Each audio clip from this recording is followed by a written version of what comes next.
राधे राधे प्यारे भक्तों, भजन प्रेमियों, सज्जनों, आज का विषय बड़ा ही रहस्यमय है और उतना ही आवश्यक भी। हम सब जीवन में कभी न कभी पाप करी बैठते हैं, कभी जानकर, कभी अनजाने में। पर जब किसी जीव का भाग्य बदलने लगता है, जब उसका अंतःकरण शुद्ध होने लगता है, जब वो भगवत पथ की ओर मुड़ता है, तो उसके जीवन में कुछ अजीब संकेत आने लगते हैं। और ये संकेत क्या होते हैं? ये संकेत इस बात के प्रमाण होते हैं कि अब उसके सारे पाप नष्ट होने लगे हैं। हाँ बच्चा, जब पाप नष्ट होते हैं तो केवल सुख नहीं मिलता, बल्कि पहले दुख आते हैं, आएंगे ही, और यही साधारण मनुष्य घबरा जाता है। अब मैं तुम्हें वो संकेत बताता हूं जो किसी के जीवन में तभी आते हैं जब भगवान उसकी सफाई शुरू करते हैं। पहला संकेत, निकट के लोग विरोध करने लगते हैं। जी हां, जैसे ही कोई व्यक्ति भक्ति पथ पर आता है, उसके अपने ही लोग उसका उपहास करने लगते हैं। तू संत बन गया है क्या? हर समय मंदिर, हर समय भजन। ये विरोध कोई सामान्य बात नहीं। ये बताता है कि तुम्हारे भीतर जो पुराने संस्कार हैं, उनकी जड़ें हिल रही हैं। दूसरा संकेत, अचानक दुखों की बाढ़ आ जाती है। तुमने किसी का बुरा नहीं किया, फिर भी लोग तुम्हें गलत ठहराने लगते हैं। तुमने किसी का धन नहीं छीना, फिर भी आर्थिक संकट आ जाता है। बेटा, ये सब तेरे पापों की अंतिम किस्तें हैं। जैसे कोई कर्ज चुकाते समय आखिरी भारी किस्त आती है, वैसे ही जब पाप पूरी तरह जलने को होते हैं तो उनका अंतिम ज्वाला बहुत तीव्र होती है। तीसरा संकेत, मन बार बार भजन में लगना चाहता है, पर व्याकुलता बढ़ती है। तू जप कर रहा है, लेकिन मन चैन नहीं लेने देता। तू प्रवचन सुनता है, लेकिन भीतर कुछ बेचैनी रहती है। समझ लेना, तेरे पुराने पाप तड़प रहे हैं। वो चाहते हैं तू फिर उसी कीचड़ में लौट जाए, पर तू डटा रहे, बस डटा रहे। और जब तू डट जाएगा, एक दिन ऐसा आएगा कि वो सारी बेचैनी, वो सारी पीड़ा सब शांत हो जाएगी। चौथा संकेत, स्वप्नों में अजीब घटनाएं दिखने लगती हैं। कभी सांप दिखता है, कभी जलती हुई आग, कभी कोई डरावना दृश्य।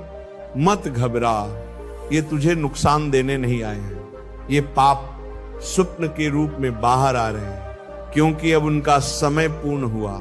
पांचवा संकेत, एक गहरी विरक्ति जीवन से होने लगती। तू जहां पहले भोग में सुख देखता था, अब वही चीजें तुझे व्यर्थ लगने। कभी जो तुझे प्रिय थे, अब उनकी बातों में स्वाद नहीं आता।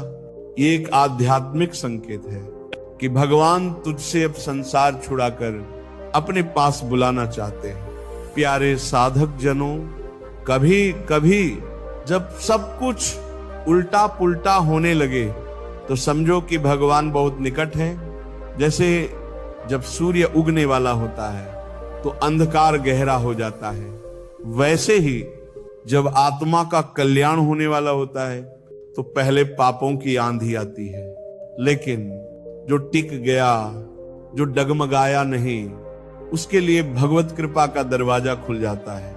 अब प्रश्न ये है, इन संकेतों के आने पर हमें क्या करना चाहिए? पहली बात, विचलित मत होना, ये सब सामान्य है। दूसरी बात, हर दिन नियम से नाम जप करना है। जिसे तुम साधारण नाम समझते हो, वही नाम पापों को भस्म करता है। गायत्री मंत्र नहीं, कोई यंत्र नहीं, बल्कि भगवान का सीधा नाम, राम, कृष्ण, राधे, नारायण, ये वो अग्नि है जिसमें जीवन भर के पाप जल सकते हैं। तीसरी बात, गुरु कृपा से जुड़े रहो। गुरु की छाया में बैठा शिष्य कभी भी अंधकार में नहीं गिरता। जब संकट आए तो मत दौड़ो इधर उधर, बस शरण में आ जाओ, गुरु को पकड़ लो, नाम को पकड़ लो, हरि कथा को पकड़ लो। भक्तों, पापों का जलना सुखद नहीं होता, पर आवश्यक होता है, क्योंकि बिना पापों के विनाश के प्रभु दर्शन संभव नहीं।